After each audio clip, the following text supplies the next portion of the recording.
Hi guys, welcome to C G recruiting. ഇതിൻ്റെ first നഴ്സിങ്ങിൻ്റെ റിക്രൂട്ട്മെൻറ്റിൻ്റെ വീഡിയോ ആണ്. അപ്പോൾ നിങ്ങൾക്ക് ആസ് എ നേഴ്സായിട്ട് നിങ്ങൾ ജർമ്മനിയിൽ വർക്ക് ചെയ്യാനായിട്ട് നിങ്ങൾക്ക് ആദ്യം വേണ്ടത് ജർമ്മൻ ലാംഗ്വേജ് ആണ്. ജർമ്മൻ ലാംഗ്വേജ് B2 ലെവലാണ് നിങ്ങൾക്ക് ആദ്യം വേണ്ടത്. അപ്പോൾ നിങ്ങൾ ജർമ്മൻ ലാംഗ്വേജ് B2 ആദ്യം തന്നെ പാസ്സായി നിങ്ങൾക്ക് ജർമ്മനിയിൽ പ്രോസസ്സിങ് ചെയ്യുക എന്നുള്ളൊരു സ്റ്റെപ്പിലേക്കായിരിക്കും നിങ്ങളെല്ലാവരും ചിന്തിക്കുക. പക്ഷേ ഓൾറെഡി അറിയാം, ജർമ്മൻ പഠിക്കുന്ന ആളുകൾക്ക് അറിയാം, ഓൾറെഡി ജർമ്മൻ ലാംഗ്വേജിൻ്റെ സർട്ടിഫിക്കറ്റിൻ്റെ വാലിഡിറ്റി 1 ഇയർ ആണുള്ളത്. നോർമലി എല്ലാ റിക്രൂട്ട്മെൻറ്റും ഇപ്പോൾ ഫ്രീ ആയിട്ടാണ് ചെയ്യുന്നത്. ശരിയാണ്, നഴ്സുമാർക്ക് കംപ്ലീറ്റ്ലി ഫ്രീ ആണ് റിക്രൂട്ട്മെൻറ്റ് കാര്യങ്ങളെല്ലാം. ഫെയർ മൈഗ്രേഷനാണ് കൂടുതലും എല്ലാവരും ചെയ്യുന്നത്. മൈഗ്രേഷൻ എന്ന് ഉദ്ദേശിക്കുന്നത് നിങ്ങൾക്ക് ഈ കംപ്ലീറ്റ്ലി നിങ്ങളുടെ പ്രോസസ്സെല്ലാം ഫ്രീ ആയിരിക്കും. അപ്പോൾ അതിൽ ഞാൻ കുറച്ച് ഇതിൻ്റെ പ്രോൺസും കോൺസും ആണ് ഞാൻ ഈ വീഡിയോയിലൂടെ എക്സ്പ്ലെയിൻ ചെയ്യുന്നത്. ജർമ്മൻ ലാംഗ്വേജ് എല്ലാ നഴ്സുമാരും പഠിച്ചുകൊണ്ടിരിക്കുകയാണ് ഇപ്പോൾ നാട്ടിൽ സാലറി കുറവായതുകൊണ്ടായിരിക്കാം എല്ലാവരും ഓരോ കൺട്രികളിലേക്ക് മൂവ് ചെയ്യുന്നുണ്ട്. അപ്പോൾ അതിലൊരു കൺട്രിയാണ് ജർമ്മനി. അപ്പോൾ ജർമ്മനിയിലേക്ക് മൂവ് ചെയ്യുന്ന നഴ്സുമാരെ സംബന്ധിച്ചിട്ട് എല്ലാവരും ലാംഗ്വേജാണ് ആദ്യം പഠിക്കുക. അത് ഓൺലൈനിൽ പഠിക്കുന്നവരുണ്ട്, ഓഫ്ലൈനും പഠിക്കുന്നവരുണ്ട്.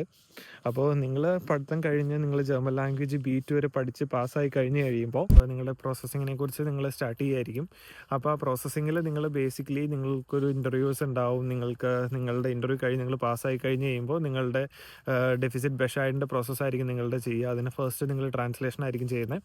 ആ ട്രാൻസ്ലേഷൻ എംപ്ലോയർ ആയിരിക്കും ചെയ്യുന്നത്, അല്ലെങ്കിൽ റിക്രൂട്ടർ ആയിരിക്കും ചെയ്യുന്നത്. അപ്പോൾ അത് കഴിഞ്ഞിട്ട് നിങ്ങളുടെ ഡെഫിസിറ്റ് ബെഷായിൻ്റെ പ്രോസസ്സായിരിക്കും ചെയ്യുന്നത്. അത് ഡെഫിസിറ്റ് ബെഷായിട്ട് നോർമൽ രീതിയിൽ ചെയ്യാൻ പറ്റും.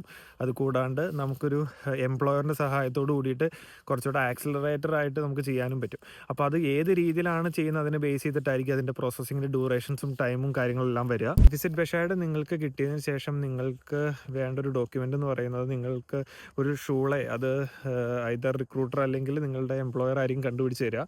ഒരു ഷൂളയിൽ നിങ്ങളുടെ ഒരു അഡാപ്റ്റേഷൻ കോഴ്സിൻ്റെ ഒരു പ്ലാൻ ഉണ്ട്.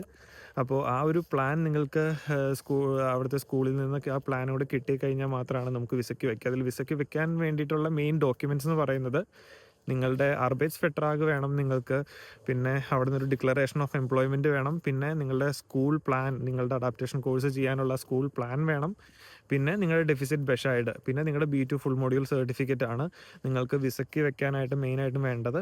അപ്പോൾ ഈ ഇത്രയും ഡോക്യുമെൻറ്റ്സ് കിട്ടാനായിട്ട് അതിൻ്റേതായിട്ടുള്ള ടൈം കാര്യങ്ങളൊക്കെ എടുക്കും. അപ്പോൾ ഈ ഡോക്യുമെൻറ്റേഷൻ എപ്പോൾ നിങ്ങൾ സ്റ്റാർട്ട് ചെയ്യുന്നുള്ളതിൻ്റെ ഒരു ഡ്യൂറേഷൻ കാര്യങ്ങളൊക്കെ ആയിരിക്കും ഞാൻ അടുത്ത വീഡിയോയിൽ പറയുക. അപ്പോൾ അത് നിങ്ങൾക്ക് കേട്ട് കഴിയുമ്പോൾ നിങ്ങൾക്ക് മനസ്സിലാവും എപ്പോഴാണ് നിങ്ങൾ പേപ്പർ വർക്ക് സ്റ്റാർട്ട് ചെയ്യേണ്ടത്, എപ്പോഴാണ് നിങ്ങൾ B2 എഴുതേണ്ടത്. ഇങ്ങനെയുള്ള കാര്യങ്ങളെല്ലാം ഞാൻ അടുത്ത വീഡിയോയിൽ എക്സ്പ്ലെയിൻ ചെയ്യുന്നതാണ്. Bye from today.